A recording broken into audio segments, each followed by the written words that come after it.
This is a WJZ special. Different candidates, different ideas. One thing in common, they want to be your next governor.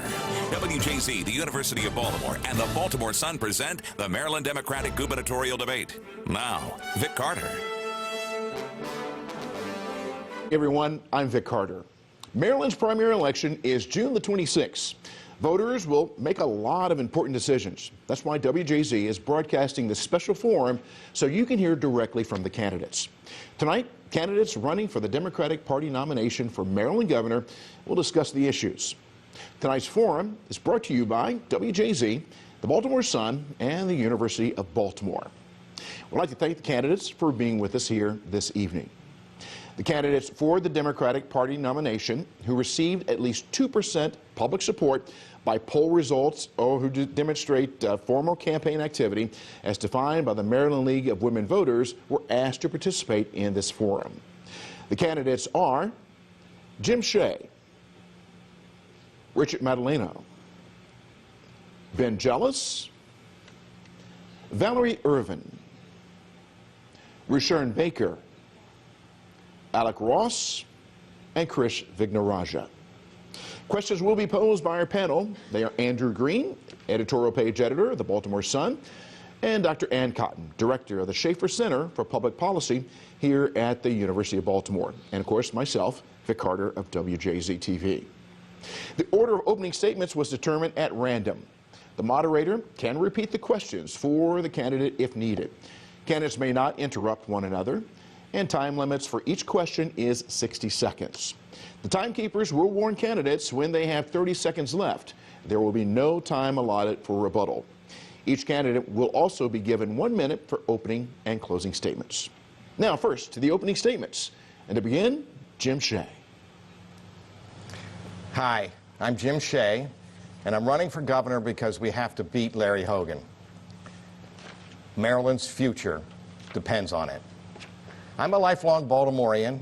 My wife Barbara and I raised a family here. Maryland's been good to us.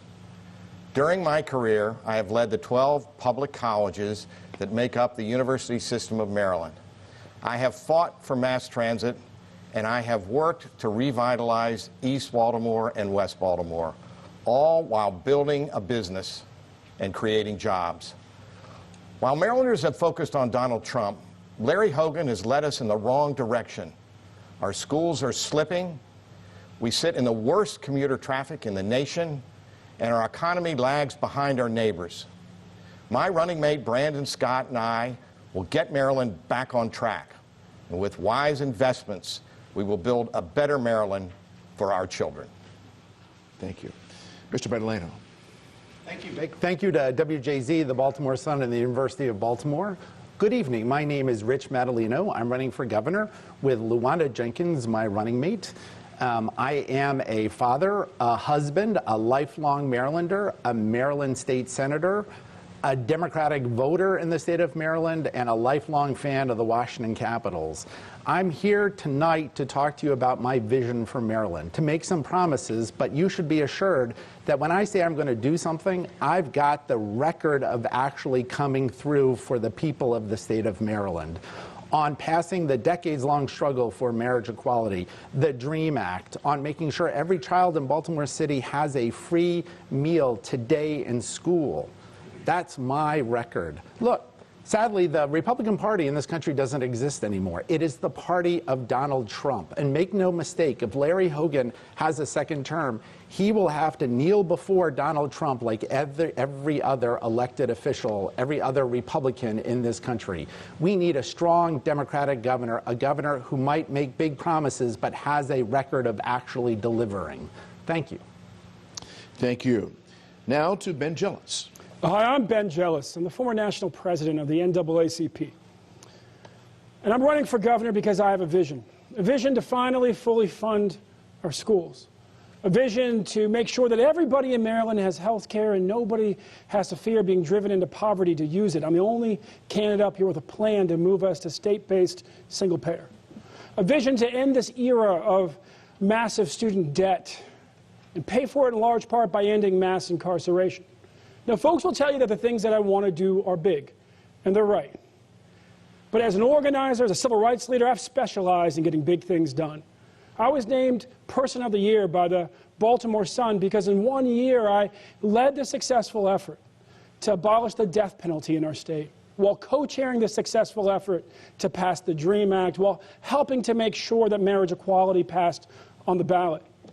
I'm proud to have been endorsed by the teachers and the nurses and groups representing hundreds of thousands of working people across this state, and I hope to earn your vote. Thank you very much. Thank you, Mr. Jealous. Ms. Irvin.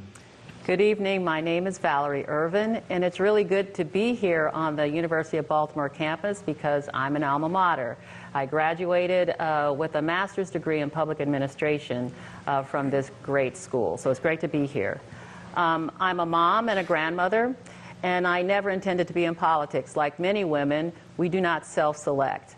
But I became interested in politics when my son's academic ability was brought into question, and I became an advocate not only for my own son, but for all children across Montgomery County. That led me to a seat on the Board of Education and the first African-American woman ever elected to the Montgomery County Council, where I also served a year as its president. I, like Kevin Kamenetz, the running mate I had who passed away tragically on May 10th, a belief in Maryland. We believe that Maryland can have the best public schools in the nation. I see the red. Thank you. Thank you. Mr. Baker. Thank you. I'm Sharon Baker. I'm glad to be running with Elizabeth Emery, a daughter of Baltimore City. In Maryland, too many families feel overlooked, left behind by this governor. For me, it's personal. In school, I struggled with reading. I acted out and I got held back. But because of teachers and loving parents, I got the education I needed, and I became the first in my family to graduate from college. I won't rest until every child in every part of the state of Maryland has that same opportunity. Whether as county executive or as a director of a nonprofit, my work has been about taking on the tough political battles so that we can move Maryland forward. And at a time when we have a governor that has enabled this president and his divisive agenda to change our lives, we're in the battle of our life. I say it's time that we protect our values and move Maryland forward. That's what I'll do as governor. Thank you. Thank you, Mr. Baker. Mr. Ross. My name is Alec Ross, and I'm running for governor of Maryland because talent is everywhere in our state, but opportunity is not, and that needs to change.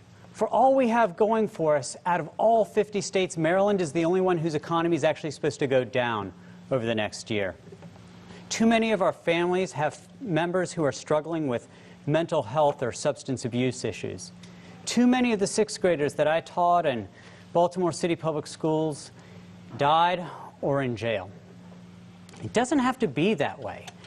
Maryland should be a place where it doesn't matter which zip code you live in, you have access to opportunity, and you can live with hope instead of anxiety. I've been a janitor, I've been a public school teacher, an entrepreneur, a senior official in the Obama administration, and I wrote a book about our economic future. I'm a husband, I'm a father to 3 great kids. My name is Alec Ross, and I hope to be your next governor. Thank you, Mr. Ross. Ms. Vignaraja. Good evening. My name is Krish Vignaraja, and I've been called Donald Trump's worst nightmare. I'm a mom, I'm an immigrant, and I worked at the White House as Michelle Obama's policy director. I was 9 months old when my parents fled a civil war and came to Maryland with no jobs and just $200 in their pockets. I'm not the product of politics or privilege. I'm the daughter of 2 Baltimore City public school teachers and the only candidate who's a product of Maryland public schools. I'm running because I couldn't sit on the sidelines as our kids freeze in classrooms and die from overdoses and gun violence, as our neighbors go bankrupt from rising health care costs, as our economy is stuck in traffic, all while our governor does nothing. We've tried politics as usual. It hasn't worked. We've tried the old boys club. It hasn't worked. We need new leadership. We need one of us fighting for all of us. Some say no man can beat Larry Hogan. Well, I'm no man. My name is Krish, and I want to be your next governor. Okay, thank you very much. Thank you, all the candidates. We're going to start the questioning now. First question will be asked by Andy Green to Mr. Madaleno. Thank you. Many people watching this evening are trying to determine what separates the 7 of you as candidates. How would you differentiate yourself from your opponents? Thank you, Andy, for that question. I think it's fairly simple. I've got the most extensive record of accomplishment at the state level. For the last 16 years, I've had the honor to be a state legislator. I've worked to move issues forward for the state of Maryland, whether it's the DREAM Act, marriage equality, restoring voting rights for felons, public safety, public transportation. I've been the one on this stage actually moving Marylanders forward. I know how to run state government. I've been part of making the decisions on budgets for the last 16 years. If you want someone who is going to be able to follow through on their promises as your governor, I'm the person who's been doing that at the state level. On issue after issue, I've been told an issue would be impossible. I made it inevitable.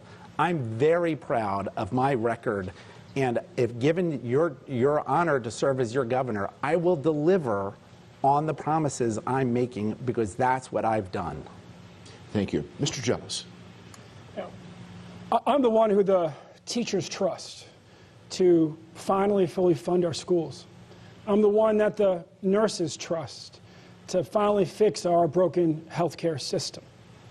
I'm the one that groups representing hundreds of thousands of working people across our state trust to beat Larry Hogan, because they know that in 2012, when I was the youngest president of the NAACP in its history, I turned out 1.2 million unlikely voters. Our operation turned out 1.2 million unlikely voters and secured the re-election of Obama. And my running mate, Susie Turnbull, part of this team when she was chair of the party, the Maryland Democratic Party in 2010, she turned out 125,000 more Democrats than would show up in 2014. So our campaign is a campaign that's trusted by teachers and nurses and knows how to turn out voters to beat Hogan. Thank you, Mr. Jealous. Ms. Irvin. Yes, I am really happy to follow behind my friend Rich Madaleno, another Montgomery County resident, as he's been a leader at the state level, but I have been a county leader in times of very, very difficult fiscal challenges. When Montgomery County was undergoing its deepest recession on record, I was council president and was able to balance a budget that was $250 million short to ensure that we did not lay off any county employees, nor did Montgomery County residents have to pay more in taxes. I have an extensive 20-year record in public life, and this election in particular is a historic election that has an African-American woman and a first-generation Latino woman from El Salvador on the ticket representing women and people of color and people who want to see a change in Maryland in terms of who their leaders are. I think that we are that ticket. Thank you. Mr. Baker. Thank you. I'm pleased to follow my good friend Rich Madaleno at the state level, where I served for 8 years and served on appropriations, and my good friend Valerie Irvin at the local level, where for the last 8 years I've been county executive of the second largest county. It's really been about, whether in public life or in private life, making people's lives better, improving health care for the people of Maryland, making sure our schools give a quality education for the people of Maryland, making sure that we have job creation. I think if you look at the record both in the public sector and in the private sector, it's really been about changing people's lives. That's why I went into public service in the first place, to make people's lives better, to give them the same opportunities that I have. And that's what I've done throughout the arc of my career. Thank you. Thank you. Mr. Ross. I'll tell you, if egos could fly, it'd be an airport up here. You know, everybody up here has something impressive on their resume, but, you know, I feel sorry for those of you who are watching who just hear the word I, or I'm the only, or I'm the one, me, me, me. You know, I got to tell you, this is why people don't like politics. It's the vanity of career politicians. What I'm committed to do in this race is to try to run for the people. You know, make your fight my future. And what I'll simply say is that rather than just being a Democrat who sort of follows the party line, listens to what Mike Miller and Mike Bush tells them to do, sort of checks the box for all the things that Democrats are supposed to do, going to try to do things a little bit differently. Get to the core of a problem. Dig a little deeper and get us outside of some of the political tribalism between the Democrats and the Republicans right now. I think that's what's really wearying voters, and as governor, I'm going to try to take us away from that. Okay, thank you very much, Mr. Ross. Ms. Vignarajah. Sure. For me, it's about professional experience. I'm not a career politician, but I've had executive experience. At the State Department, I managed a $51.6 billion budget. When I was at the White House, I ran multi-billion-dollar initiatives. I've worked at the highest levels of the law as well as in business. But it's also about politics. For me, my politics are that I'm fiscally responsible, socially progressive. I think part of why Maryland's become less competitive is because we do have high taxes and a high cost of living. But ultimately, the most important factor that distinguishes me is that it's personal. I know what it was to live in a basement apartment in Edmondson Heights, to know that as the daughter of 2 Baltimore City public school teachers, we were living paycheck to paycheck, and knowing that 4 decades later, not a whole lot has changed. On issues of education, I am the only candidate in the field who is the product of Maryland public schools from kindergarten through 12th grade. I know the struggles of families out there, and that's why I'm running for governor. Okay, thank you. Mr. Shea. Yes, the job of governor is an executive position. I have a long history of executive leadership. I have led large organizations, both public and private, throughout the state. The university system, which I chaired, is the largest public agency in the state and has a budget larger than any city or county. I also built a firm, a business, that ultimately was the largest in Maryland and employed nearly 1,500 people. I have learned the skills and I have the experience of planning, investing, and executing, and that's what we need in a governor. In addition, I can beat Larry Hogan. I'll match my business record against his any day, and I have little baggage for him to attack. I have a clean record of achievement, and I'll run on that. Okay, thank you very much, Mr. Ross. Now to our next question, which will come from Dr. Ann Cotton, and it will be directed to Mr. Jealous. The opioid epidemic continues to impact Maryland families across all socioeconomic lines.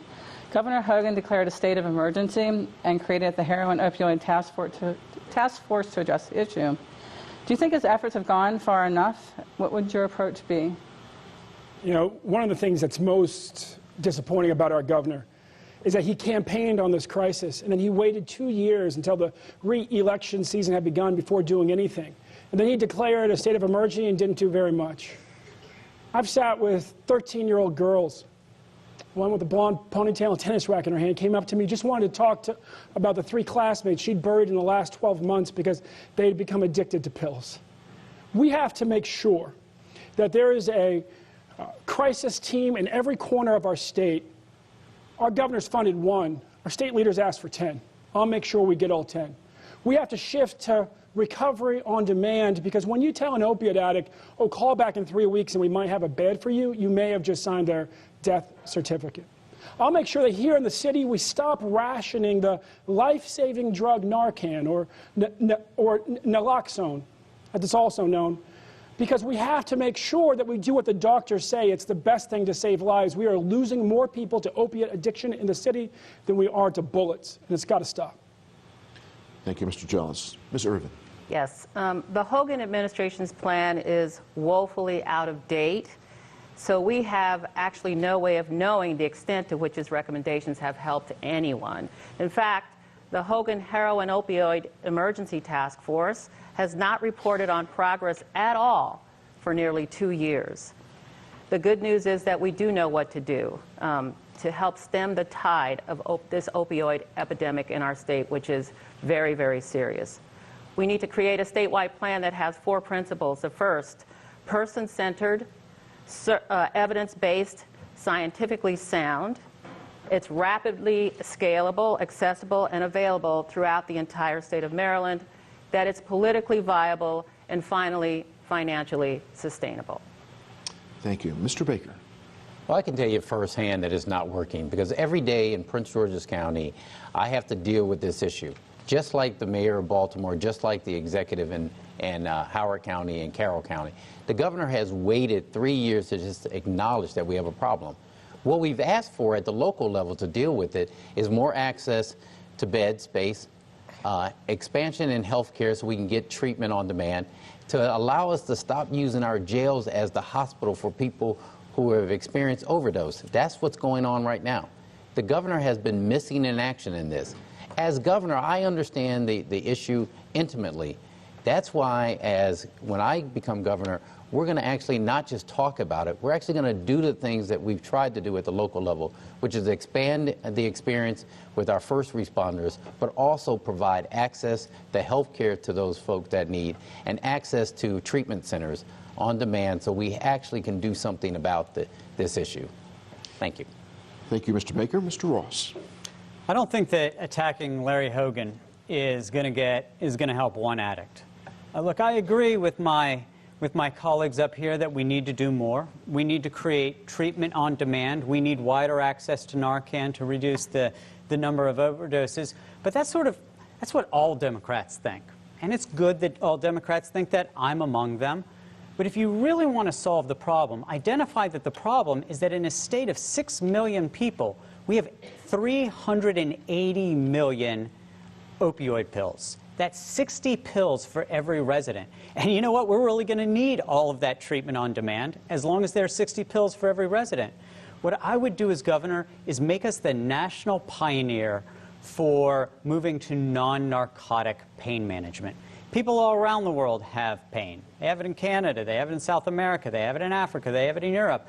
But we are the ones that have this opiate crisis. And we have this opiate crisis because we are fueled with opiates. So in Maryland, I would use all of the levers in our government to make us the national pioneer for how we can treat pain without addictive pills that take people to the needle. Thank you. Ms. Vignarajah. Sure. I'm going to stop studying this problem and start solving it. The truth is that this opioid crisis has been going on for a very long time. So there's 3 things I'm going to do as governor. First, I'm going to start increasing our education for both prescribers and patients, knowing that many patients get addicted while they're on a valid prescription. A little less than a year ago, I had my daughter, and we had a C-section. And I will tell you that just as the doctors told me not to drink alcohol or caffeine, they still offered me OxyContin. I, of course, refused. But yet, when I came out of the hospital, I had 2 prescriptions for 45 pills. We've got to crack down on this. Second, we've got to make sure that we treat this addiction as a disease, not as a crime. At the same time, we do need to crack down on pill mills. And the third thing of what we're going to do is make sure we provide 24/7 detox, stabilization, and treatment facilities, because that's the only way we're going to stop this crisis. Thank you. Mr. Shea. Yes, one of the problems when you have 7 candidates is you sound like you're repeating each other. And I don't want to sound like I'm one-upping Ms. Vignarajah, but I just had a hip replacement, and I asked for no opioids, and I got a prescription for 100 OxyContin. So we need to prevent this from happening in the first place. But the program that Larry Hogan has in place is obviously not working. Our deaths from opioid overdoses have gone up every year that he's been governor. We need a couple things. First of all, we need more community health centers. We don't have enough mental health hospitals or beds in this state, and we particularly don't have health centers that are easily accessible to people who have this addiction, which is clearly a medical problem, not a criminal justice problem. But even more importantly than that, we need to organize our health care centers so that we have treatment, outpatient treatment and inpatient treatment, and that patients can go back and forth without the centers having an incentive to keep them at their place of business, so to speak. So the state can organize our community health care system so that every patient gets a full spectrum of what's needed. Thank you. Mr. Madaleno. Thank you, Ann, for that important question. Look, as Jim just said, the number of overdose deaths have only gone up in the state of Maryland over the last few years. We realize now that press releases will not stop this problem. Action is needed. You need to put money into treatment. As a state official, I have pushed to make sure that we have adequate resources. I passed legislation this year to create a collaborative care method of treatment so that both mental health issues and substance abuse issues could be dealt with at the same time. But we need more than just treatment. We need a governor who's going to get the Attorney General to go after the drug companies who have put us in this situation, who have given us the situation where our state is awash with medicine. We went after big tobacco because of their drugs that killed. We need to go after the pharmaceutical industry that has created this problem. Thank you. Next question goes to Ms. Irvin first. Can Maryland meet its needs in education, health care, public safety, the environment, and other top priorities without raising taxes? We get asked this question a lot, and I believe that it is possible, because I think we should be looking on the other side of how we raise revenue. And one of the examples that I can point to is the state of Colorado that recently approved marijuana use in the state and made it legal. And they earmarked all of that money for public education, and it has been a tremendous success from what we can see. I think all of my colleagues here on the dais have all agreed that the legalization of marijuana is something that we should look at for other reasons outside of raising revenue for Maryland. Maryland is one of the richest states in the nation. We still rely on gambling proceeds, which I think is ridiculous.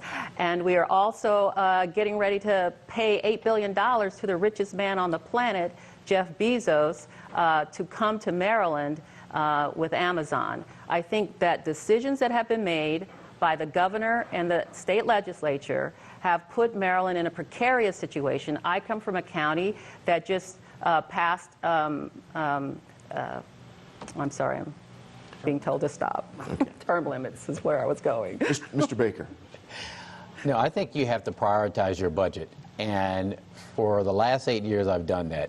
Education, public safety, health, and economic development. You know, we're going to have to make tough choices. In order for us to pay for all of the things that we've talked about, we have to grow our economy. I had to do that as county executive. In order for us to pay for free tuition for a community college, we actually had to grow the economy by creating jobs, because people are taxed out. So it also means you have to grow the economy, but you also have to make tough decisions. There are things that we aren't going to be able to afford, and we have to be realistic with the citizens about it. We also have to be realistic about programs that we want to bring forth, whether it's bringing on marijuana or something like that. Those programs, for those funds to kick in, it's going to take at least 4 years for that to happen. So in the meantime, we have to prioritize our budget and make tough decisions. That's what you do at home. That's what we have to do at the state. Thank you, Mr. Baker. Mr. Ross. Now, I would point to two things. First, my campaign has a fully baked plan to bring the $800 million a year marijuana industry, legalize it, tax it, regulate it, produce 18,000 jobs. That can be a substantial source of revenue, and better that than taxing our citizens. The second thing I would do is I'd point to the experience that I had working for Barack Obama. When I joined his administration in its first days, we were in an economic crisis. The economy was absolutely collapsing, and we had to figure out how we could get government to do more with less. And we looked at that moral document, our budget, and we said, all right, what can we do differently? And among the things that we did differently is we fundamentally changed the way that we spent tens of billions of dollars of taxpayer dollars on technology. If you walk into any state office building in Maryland, what you'll see are systems from the 1980s and 1990s that cost us hundreds of millions, north of $1 billion, which we should be accessing on demand and in the cloud. I plan to bring that experience from the Obama administration, saving taxpayers billions, and bring it to Annapolis. Okay, thank you. Ms. Vigdaraja. I'm not running to raise taxes. I'm running so that we can actually do a better job of spending your money. So part of the answer has to be, how do we grow our economy? It is why we've put forth a plan of how do we create 250,000 new jobs, which will create $2 billion of additional revenue. But part of the answer is that we have to have a smarter budget. When I was in the Obama administration, Vice President Biden would always say, if you want to know your values, look at your budget. We have a backwards 1950s budget here in Maryland. We spend about as much on prisons and policing as we do on higher education. We spend twice as much on roads as we do on public transport. We spend much less than neighboring states on early childhood education. And so my point is, we don't have a money problem. We have a spending problem. We end up spending to solve our problems instead of investing in solutions like universal pre-K, making sure that we have free community college, knowing that if we invest in education, we can also grow our economy. Thank you. Mr. Shea. I'm not promising a tax cut, at least not anytime soon. But my goal is ultimately to reduce taxes. And the way you do that is you make wise investments in public education, transportation, and growing the economy. If you grow revenue, you grow your tax base, and it enables you to cover what you need. We can cut costs. When I was chair of the university system, during that period alone, we cut more than $200 million in costs from the system. I have prepared and met many budgets. The truth is, you never have enough money to cover all the things you'd like to have. You always have to make choices. Education would be my highest priority, and I want to make those investments in transportation to grow the economy. We need to do that. Other priorities will not be met. We'll have to cut at some level, somewhere, and I'll be prepared to make those tough decisions. Thank you. Mr. Madaleno.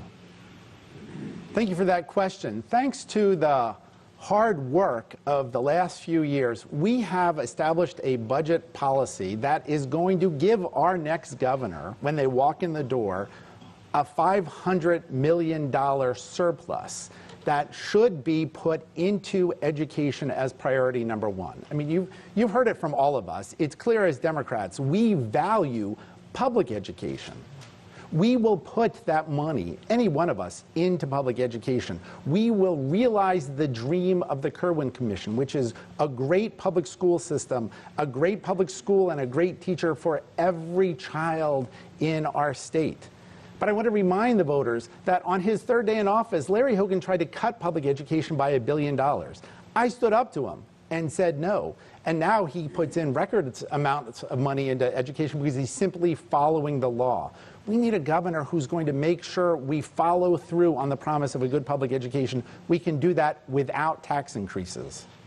Thank you. Mr. Jealous. You know, as a small business person, as a civil rights leader, I reject the notion that you have to pay more to do better. Sometimes you just got to do better to do better. And that's what this campaign is about, getting our priorities straight. I put a plan on the table to cut our criminal justice budget by $660 million a year, by ending mass incarceration, bringing down the size of our prison system by 30%, as I helped bipartisan leaders do in other states when I was the youngest president in the history of the NAACP. And I have a plan on the table for state-based single-payer health care, state-based Medicare for all, that finally will allow us to take on all of the pharmaceutical companies, stop the overcharging, and manage our system better, cutting the management costs by half, while building on the success of all-payer that's already shown that if we move towards single-payer, we can save lots of money. We've already saved $500 million. It's slated to save us $1 billion more in the next 5 years. As governor, you'll be able to count on me to get our priorities straight. Thank you. Thank all of you. Andy Green has the next question directed at Mr. Baker. What concrete steps would you take as governor to help reduce violent crime in Baltimore? Well, the first thing I would do as governor is team up with the mayor, to actually sit down with the mayor and her team and have our team sit down with her. That's not just the state superintendent who's in charge of the police. It's also our housing department. It's our Department of Economic Development. It's our health officer coming together with the mayor to make sure that she has all the tools they need to turn the city around. That's what happened to us in the county. We teamed up with the governor that came in and helped us with technology, with data, and we have to have a real partner that understands, a governor that understands that what's going on in Baltimore City is not some foreign country. These are Marylanders that are dying in the streets. These are Marylanders who are afraid to walk to school or to their jobs. That is the governor's responsibility, and as governor, I guarantee you that I will be working with the mayor to change these issues. Thank you. Mr. Ross. Yeah, I would offer two things. The first thing I would point to is, my own sad experience having been a teacher at Booker T. Washington Middle School on the west side of Baltimore. Between me and my wife, we're able to count up to 10 of our students who we personally taught who have died in gun violence. And if you think about who's actually doing the killing and with what, it's never the owner of the gun. So one thing I want to do, I want to innovate. I want Maryland to be the first state in the country where every gun that is bought, sold, or imported into the state will not fire because it's got a smart grip on it. Unless there's a biometric match with the shooter, it's an illegal gun and doesn't belong in our state. But the second thing that I would point to, and what this question is really about, is how do we keep people out of the criminal justice system? How do we get people out of this spiraling violence?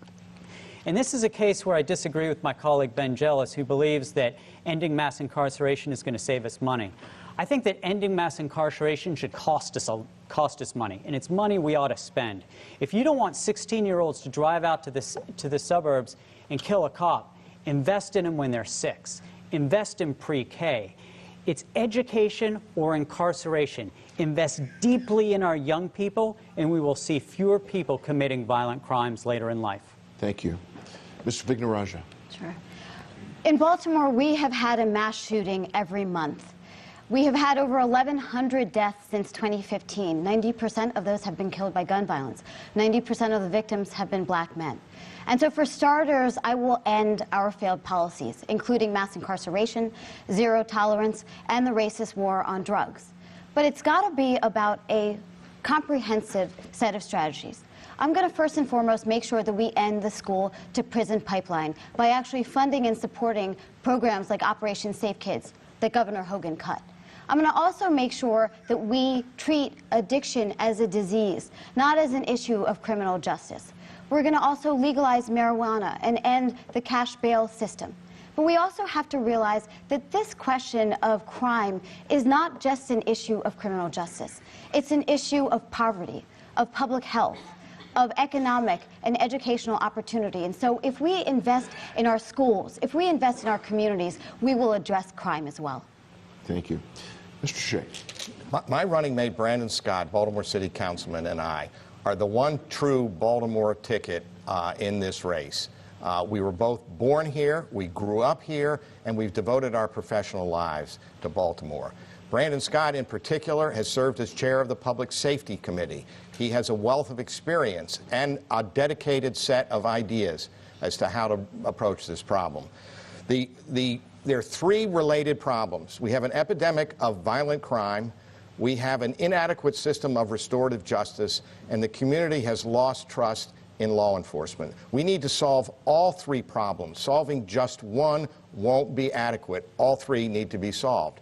As to violent crime, I've been saying for months now that this governor, any governor, has 4 important systems that are under his control: parole and probation, the correctional system, the Maryland State Police, and juvenile justice, which we saw just last week. 2 of those in particular are implicated here. Parole and probation can be used effectively. Fully 1/3 of the people who committed violent crimes last year in Baltimore were on parole or probation at the time. Thank you, sir. They were under the governor's supervision. They need to be taken off the street. Thank you. Mr. Madaleno. Thank you. That's this is the central question of this campaign. What are you going to do to help stem the crisis, the violence that is inflicting the city of Baltimore and, in fact, our entire state? You need a governor who's going to roll up his sleeves and get involved with the city, who's going to see the residents of the city as residents of the state of Maryland, someone who's going to be a partner with the mayor. I've had the honor of serving with Catherine Pugh as a legislator for 10 years. I know her. I know the members of the city council. I know how to use the budget in order to make progress. But you gotta make a commitment to the city, and that's what Larry Hogan hasn't done. I mean, whether it's as simple as having the city drawn into the Chesapeake Bay at a press conference on the map, pulling out on the red line, pulling out of State Center. Over and over, he has deprived the residents of the city of an investment from the state. That will end in a Madaleno-Jenkins administration. Thank you. Mr. Jealous. You know, my mom grew up in the McCullough Homes housing projects. And when I started my campaign, I went back there, as I have several times since. And I talked to a little 8-year-old boy, and I asked him, what do you want the next governor to know? And he looked at me plainly and he simply said, "I've seen too many dead men. I've had 2 family members shot in Maryland in the last 10 years. And what I know and what that little boy knows is that we have to do everything we can. And yeah, it starts with fully funding our schools and making sure people can get the mental health care they need, because that little boy is traumatized and he needs that mental health care. But we also have to make sure that we do everything we can to make ourselves safe on the streets. That means cutting bait with failed war on drugs strategies like broken windows, getting back to first things first policing, where we focus on homicides and rapes and home invasions first. We make sure that we have the best detectives and that they're held accountable and they're focused and they get the job done. But it also means doubling down on what works, expanding the Safe Streets program, bringing in gun courts so we can get the shooters off the streets quickly. When I'm governor, you can count on me to make sure that we're safer. I've had too many family members shot, and I don't want anyone in your family to get hurt. Thank you very much. Yes, Ms. Irvin. Thank you very much. It's the same question, and we're hearing the same responses. We have one of the most powerful congressional delegations in Washington, D.C. And Mike Miller is the longest-serving Senate president in history. And Steny Hoyer has served the state for many, many years. These powerful people have sat in their jobs while Baltimore becomes a more and more dangerous city to live in. So I ask, what is the root cause? We're hearing a lot of responses about what you do on the other end after a young person or anybody is arrested. We know in Baltimore that there is a lack of hope in many neighborhoods. People need access to jobs. They need access to public schools. They need access to community colleges where they can go debt-free. And we need to rebuild the city so that there is hope in every single neighborhood in Baltimore. I met with a young man, a 14-year-old, who lives in West Baltimore. He says, when I look out the window in the morning, this is what I see. I see many people standing on street corners without a job. Thank you. Now to my colleague Ann Cotton. Her question will be directed to Mr. Ross. What lessons do you draw from the killing last month of Baltimore County police officer Amy Capriel, in which 4 Baltimore teens have been charged with murder? The lesson I draw from that is that if you do not invest in young people at the beginning of their life, they very well could end up in the criminal justice system. You know, when I was teaching at Booker T. Washington Middle School, I saw kids who I know had the same God-given ability as the people who sat across the table from me in the White House Situation Room, but a lot of them ended up dead or in jail. Why? It's because they were in classrooms with 40 other students. Why? Because there were no summer jobs for them. Why? Because there was no student enrichment for them. Why? Because there were no counselors, psychologists, or social workers in the schools. If you want to keep a 16-year-old from driving out to the suburbs, killing folks, then you've got to invest in them when they're 3, 4, and 5 years old. And we also need to recognize that while this got a lot of attention because it took place in the county, this takes place all the time in the city. And it doesn't get the attention that it deserves. I think we pay too much attention to this when it's black on white crime, when every single solitary day there's black on black crime, and we don't read about it in the newspaper. Thank you very much. Ms. Vignarajah. So I share Alec's sentiment that the lesson learned is that we are failing our children.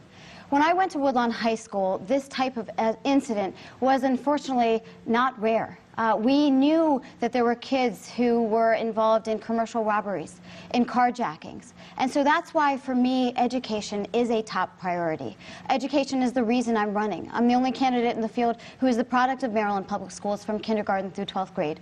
Daughter of 2 Baltimore City public school teachers, and my parents saw this day in and day out. My running mate, Sharon Blake, taught in the Baltimore City school system for 43 years. She was the president of the Baltimore Teachers Union. It's why we have to have a policy from cradle to career, investing in universal pre-K for 3- and 4-year-olds, fully funding our schools, rebuilding our crumbling schools, making sure we realize that our schools have become community centers. It's why we need to invest in recreation centers, youth centers. We've got to make sure also that when our kids come out of school, that they are either career ready or college ready. Because for some kids, going into the trades is their their career trajectory. And we need to support plumbers, electricians, pipe fitters. But if a kid comes out and wants to go to college, we'll support that as well. Thank you very much. Mr. Shea. So many examples confirm the urgency of making our public education system effective. That's my highest priority. I have a number of building blocks for it, but let me focus on two that are important on this issue that happened last week. Vocational training. We need to make sure that children and high school students and community college students are getting vocational training so they can get a good job. We need to make sure that we fund our education for areas of concentrated poverty. It costs more, but we need to do it. We need community schools, more of them. We've seen that they work. We need after-school care. We need summer study programs. We don't need to move the start date to after Labor Day. We need to give more structure and more school to the kids. With respect to the juvenile justice system specifically, we need a process that works better.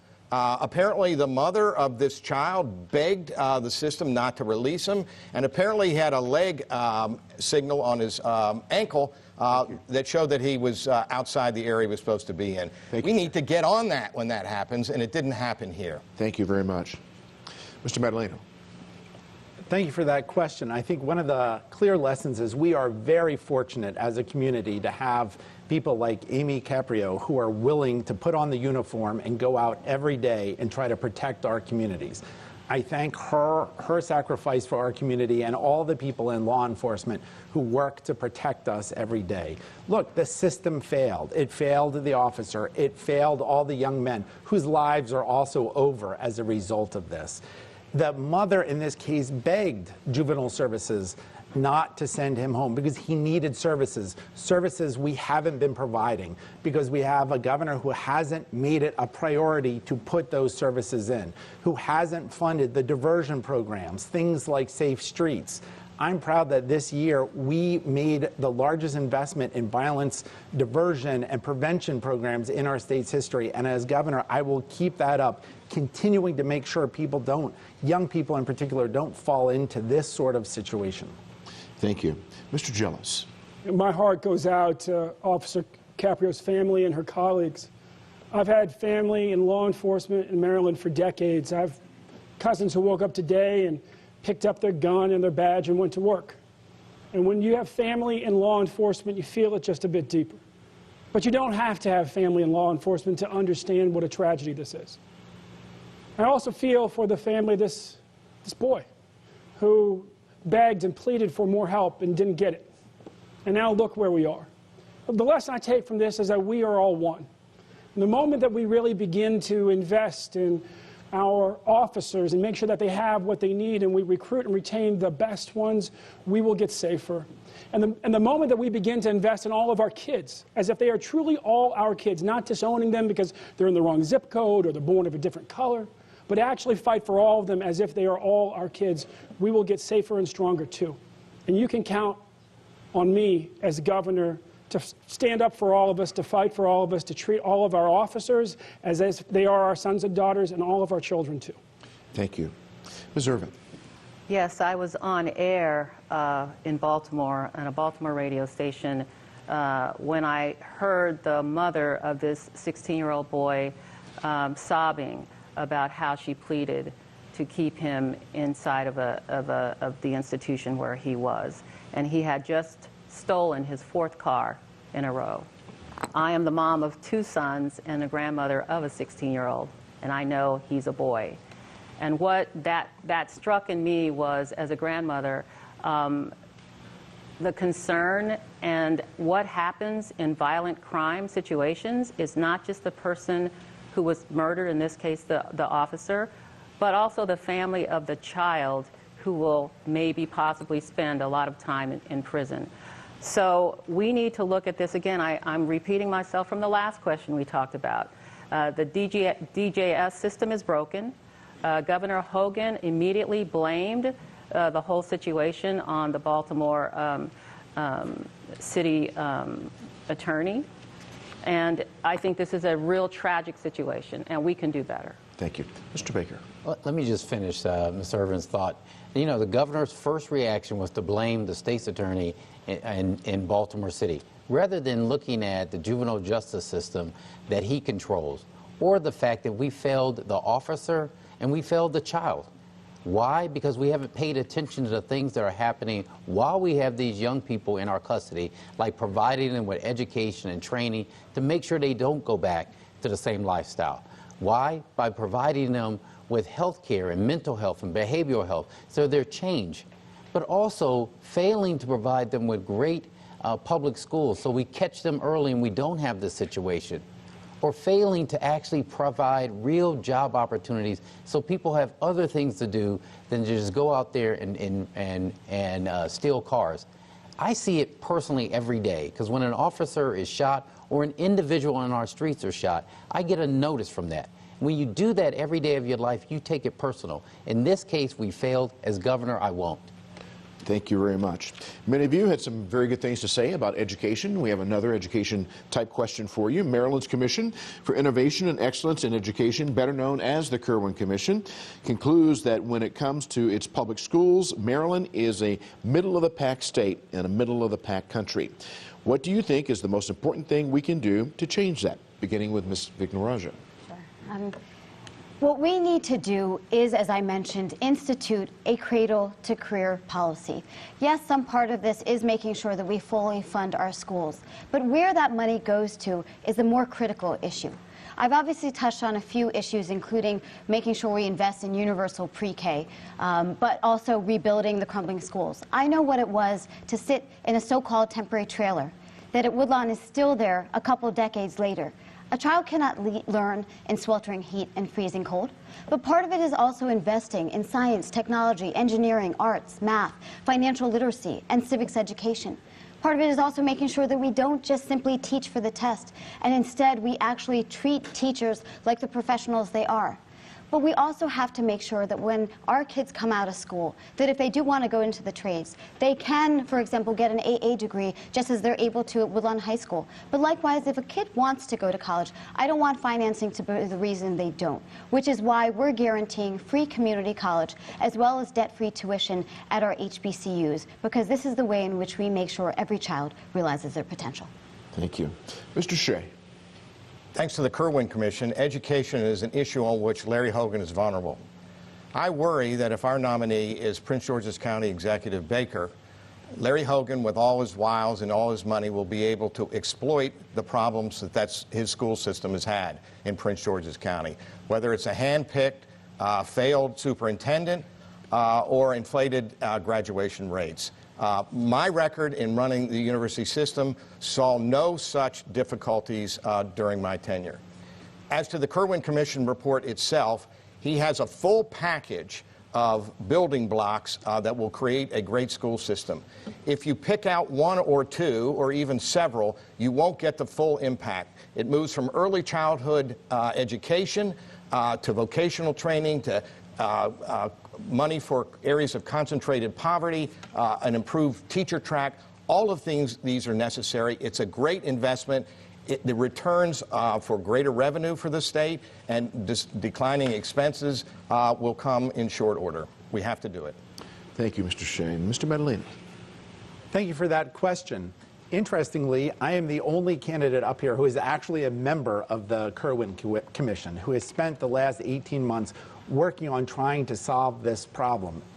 Look, there's no one answer. If I have to boil it down to one thing, it would be making that investment in the early years, much earlier than we start with, and it's not just pre-K, it's initial services, but it's carrying that through all of the early years.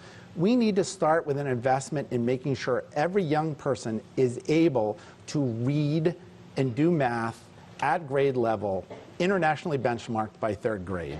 I say this not as a wonk, but as a parent of 2 children in Maryland public schools. I want the best for them, and I want the best for every child. And we can do that if we come up with a truly great public school system for every child, regardless of district or zip code. Thank you. Mr. Jealous. You know, I'm proud to have been endorsed by the teachers of the state with 85% of their vote. And I'm proud that President Obama appointed me as one of about 24 people in the country to sit on his Equity and Excellence in Education Commission to provide a vision for the nation for how we move forward. And I'm proud of my mom, who sued Western High School for Girls when she was 12, so she could desegregate it when she was 15 in 1955. And we've known, at least since then, that until we fully fund our schools, no theory of education actually works right, even integration itself. So you can count on me as governor to make sure that our schools are fully funded, that we keep the broken promise on the casino money, that we make sure that we have universal full-day pre-K, that we make sure that our community colleges become tuition-free again. Why? So we can push more of that education back into our high schools and make sure that every young person comes out ready for a great career and for college. Thank you. Ms. Irvin. Thank you. I keep hearing this term, fully fund our schools, but here in Maryland today, of all 24 counties, most of them fund their per pupil costs are about the same. So for example, I think I read it in the Baltimore Sun, that in Baltimore City, the per pupil cost for each individual child is around $16,000. And that is almost even across the board. And I submit to you all that the current report didn't tell us anything we didn't already know. For a person like myself who's been involved in public school policy for the last 20 years, we've known for a very long time that pre-K, universal pre-K and access to it was a critical data point that we needed to work on here in Maryland to make sure that we closed down the school-to-prison pipeline, which is clearly in existence today. If your child isn't reading on grade level by 2nd grade, there are data that prove that that child will not graduate on time or maybe not at all. So we have the data that we need. We need the political will to make sure it moves forward. Thank you. Mr. Baker. Well, first of all, I want to alleviate Mr. Shea's fear. When I'm the nominee, I can't wait for the governor to come in and start talking about Prince George's County schools. Because unlike the governor, I ran toward a school system that was stuck at the bottom, and we actually made the changes to put more kids in our classrooms, to see our dropout rates decrease, to see truancy rates decrease, to have arts education expanded across there. That's what I'll do working in partnership with Baltimore City. You know, I didn't take a school system like the governor did that was #1 in the nation and take it to number 11th in the nation. What we're going to do is work hand in hand to make sure every child across our great state gets a quality education. And that needs a governor that's not only going to provide the funding, but also the accountability to make sure the dollars are having the impact that they need to. And I'm proud to be able to, of the work that we've done, we're going to do better for the state. Okay, Mr. Baker, thank you. Mr. Ross.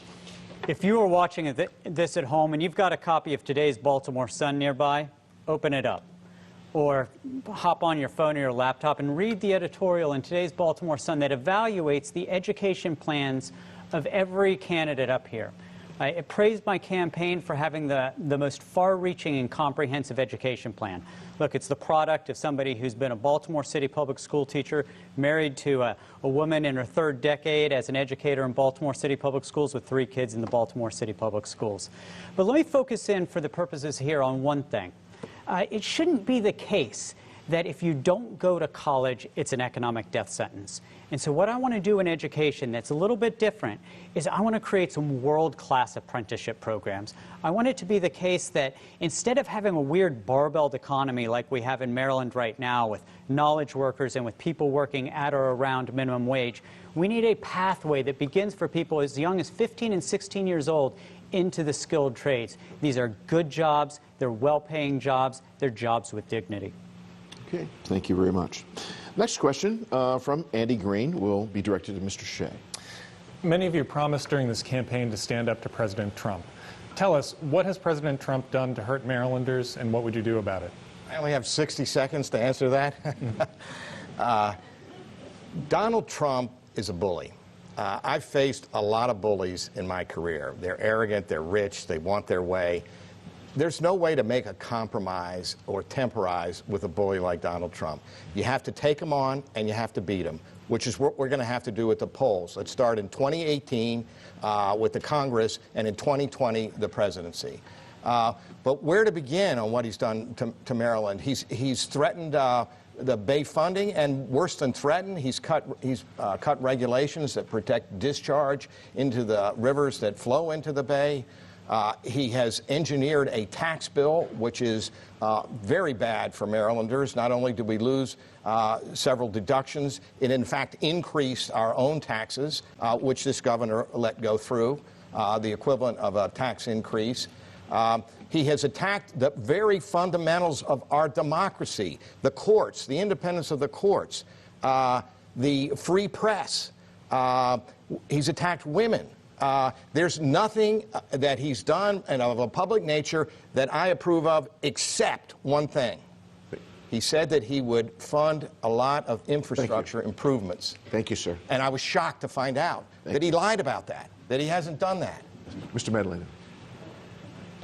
So, what has Donald Trump done to Maryland? Well, in a very concrete way, he has maligned and diminished the contributions of all of the great Marylanders who go every day to work for the federal government. He has tried to take away their bargaining rights, their pension benefits. He wants to cut their positions, disinvest in the federal government's presence in our state and around the country. For all of those hundreds of thousands of people who work for the federal government, that is very troubling. Now, broadly speaking, to all Americans, building on what Jim has to say, he has normalized a sense of hate, of bigotry, of distrust. He has violated the norms of government. He has said he's above the law. He has created a new and troubling dynamic in our culture that we need to stand up to and fight day in and day out. Thank you. Mr. Gillis. You know, I'm proud to be the only one up here who's already been to jail outside of Donald Trump's White House. I was there. Oh, that's right. Val's joined us. Val has also gone to jail. Thank you, Val. It's nice to have two of us. I was there as the guy who had co-chaired the campaign to pass the DREAM Act in our state, because our dreamers were being threatened. In fact, one Maryland dreamer had just been found dead in Texas in a truck trailer trying to get back to his family in Maryland, the state he's really ever known, the only home he really ever knew. And I will stand up every time that Donald Trump tries to attack our values. I'll stand up for the Bay. I'll pull governors together to make sure that we keep Obama's Bay cleanup going, even as Pruitt tries to attack it. I'll stand up to Jeff Sessions gleefully as he tries to take us back into the failed war on drugs, and through Hogan has brought new mandatory minimums to our state. I will stand up for Maryland values. This state that started off as a haven for religious refugees, I will make sure that it is a haven for all of our families, even in this era of Donald Trump. Thank you. Ms. Irvin. We're just going to keep adding on to each other, but I will say that Donald Trump has a bully pulpit that is inherently racist, homophobic, xenophobic, and anti-woman, and he does this several ways. For all the women who are listening to this broadcast tonight, we need to be very mindful of our right to choose being completely destroyed and our right to have health care that we choose being taken off the table. He's also trying to destroy the rights of our immigrant neighbors to live in comfort and peace without having their rights taken away from them. And I'd like to say that Kevin Kamenetz, who's no longer here, did a very courageous thing in Baltimore County, and that is he signed an executive order making Baltimore County a county where police could not go onto any of the 4 community college campuses to arrest DACA students, and also created a sanctuary out of Baltimore County. We need to do more of that to combat this president. Thank you. Mr. Baker. Thank you. What Donald Trump has done and what everyone on the stage has talked about is that he's made the conditions comfortable for people not to care about other people. Whether it's caring about the environment, which affects all of us, whether it's caring about health care or transportation or education, he's made it comfortable for people to be selfish, to not understand what made this country great, what makes this state great. is that our value is that we care for each other, that we understand that we can't get ahead unless we all get ahead. That's the thing that's so hurting about Donald Trump's America. What hurts us here in Maryland is to have a governor that's silent about those things, that's silent on the way that he is, the conditions that he's set for this state and for this country. We need a governor who's going to be proactive, who's going to say no to our immigrant community who are coming here. We're not going to use our local law enforcement as ICE. Who's going to say we want a health care that provides insurance for everyone, that we want an economy that works for all of us. That's what he's done in our America. Thank you, Mr. Baker. Mr. Ross. Donald Trump is a vulgar, demented pig demon. And it ought to be the case that when I'm governor and you are crossing from Donald Trump's Washington into Maryland, you're entering the resistance. That means fighting like hell on issues like rolling back environmental regulations. It means protecting our citizens and guests from the thugs in ICE. But you know what it really ought to mean is actually contrasting what's going on in Donald Trump's Washington with the exact opposite. We can't just fight Donald Trump by getting mad at him and fighting him. Maryland ought to be a place where we model a different kind of governance, a governance rooted in compassion, diversity, environmental stewardship. For everything that we see that offends us in Donald Trump's Washington and coming out of his policies, let's make Maryland the place just a couple miles away from him that demonstrates the exact opposite, an aspirational vision that contrasts with Donald Trump's hateful vision. Thank you. Ms. Vignarajah. I've been called Donald Trump's worst nightmare in article after article because I'm proud to be everything he denounces and denigrates about America. I'm a woman, I'm a minority, I'm a mom.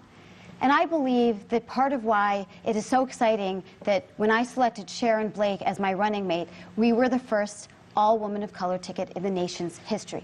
We know that Donald Trump has hurt Maryland in a range of issues. Gun violence is a key example. The fact that half of the guns that are confiscated in Maryland cross our border shows that this is a regional issue that, as governor, I will address as much. On climate change, he pulled us out of the Paris Treaty. We have had two 1,000-day storms, 1,000-year storms within 1,000 days. We know that if we take action on climate, if we invest in clean energy, if we restore the Chesapeake Bay, we will be able to counter Trump's actions. But the final piece of it is, as an immigrant, I know that what Donald Trump stands for is not just unpresidential, it's un-American. And I guarantee, as governor, not a single law enforcement officer will be deputized into Trump and Sessions' war on immigration. Thank you very much. That concludes our questioning, and now we move to our closing statements. Again, you have 1 minute each, beginning with Mr. Shea. Thank you for hosting this debate. I'm not in front of you with a long list of elected offices. I'm not a member of the political establishment. I think it's very obvious I'm not a TV personality. And I haven't made proposals that are pie in the sky.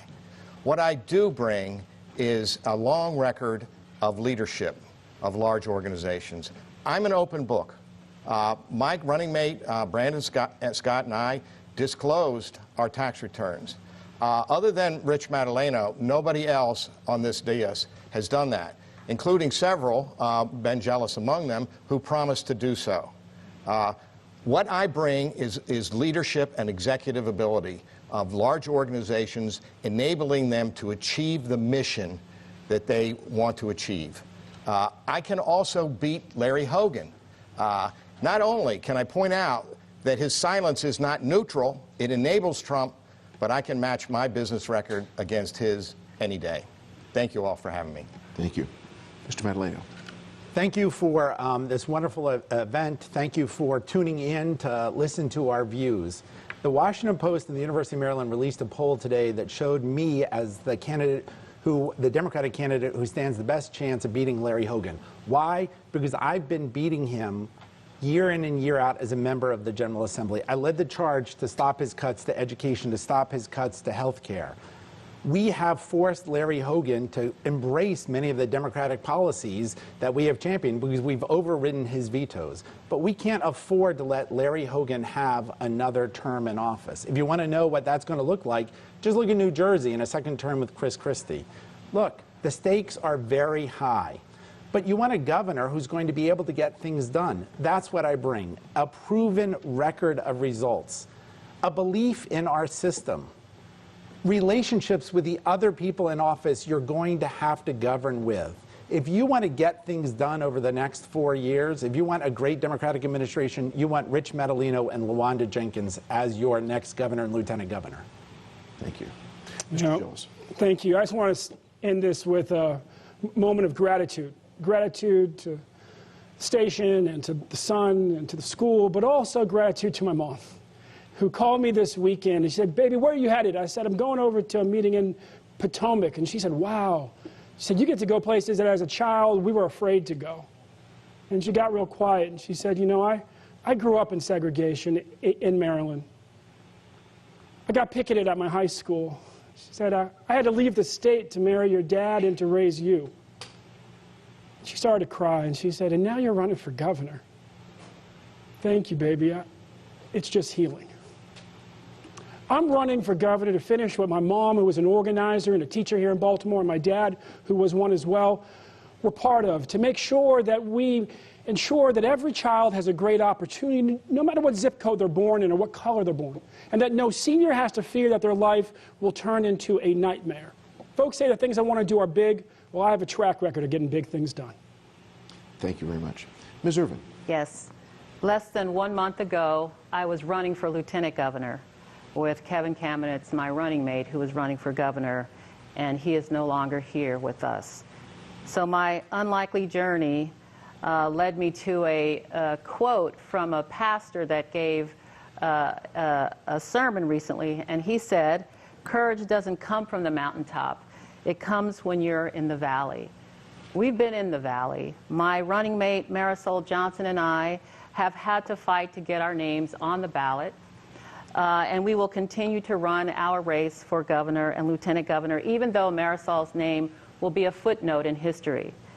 I stand on the shoulders of women like Harriet Tubman and Shirley Chisholm and Fannie Lou Hamer. And we ain't no way tired right now. We're going to fight this battle to the very end. And if you're in the sound of my voice, I hope that when you go vote, you look for Kevin Kamenetz, Valerie Irvin. That is a vote for Valerie Irvin and Marisol Johnson. Thank you. Mr. Baker. Thank you for having us this evening. I'm proud to be running with Elizabeth Emery, who is a daughter of Baltimore City. I want you to know whether you live in the urban, suburban, or rural part of our great state, I've got a record of results on issues that matter to you.